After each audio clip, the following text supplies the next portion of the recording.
সবাই একাত্র হয়েছি যে ইনশাল্লাহ আল্লাহর রহমত চট্টগ্রাম কেন্দ্রের মধ্যে সবাই একভাবে এবং দানের শেষে ভোট দিব। আশরাফুদ্দিন নিজামকে শক্তিশালী করব এবং আগামী দিনে যেন আমরা ইনশাল্লাহ এই আশরাফুদ্দিন নিজামের জন্য চট্টগ্রাম থেকে এই ছোট একটা গ্রাম, এই গ্রামের থেকে এমপি বানাই যেন আমরা সামনের দিকে মন্ত্রী হিসাবে ইনশাল্লাহ করতে পারি। আশাবাদ ব্যক্ত করি যে যেহেতু আমাদের এমপি একে একে দুইবার এমপি হয়েছে এবং এই রামগতিতে একজনের পর একজন এমপি হয়েছে, তবে উর্কে এমপি একে একে দুইবার কেউ হন।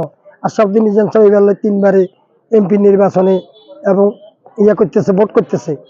আমাদের এটা অনেক গৌরব, আমাদের খুব প্রশংসা, যেহেতু আমাদের গ্রামে এই চট্টগ্রাম গ্রামে যে মৌজানায় যে গ্রামে আশরাফুদ্দিন নিজাম সাহেব ভোট করতেছে, সেই গ্রামে আমাদের মতন এক ভাগ্যবান ব্যক্তি কোন না। আমাদেরকে যেখানে যায় সেখানে বলে যে এটা এমপির গ্রামের লোক।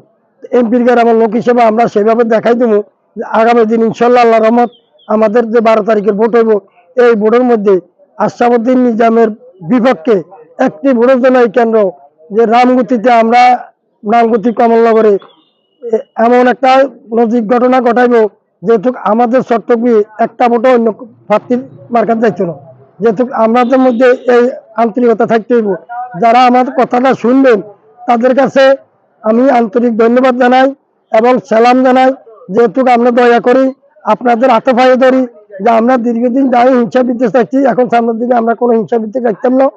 বিগত দিনে আমাদের আশরাফুদ্দিন নিজাম সাহেব যে এমপি ছিল, ওনার আসলে রামগতি এই কোনো রামগতি এবং চট্টগ্রামবাসী কেউর কাছে কোনো দুর্নীতি ছিল না এবং আগামী দিনেও থাকতে না আমরা বিশ্বাস করি।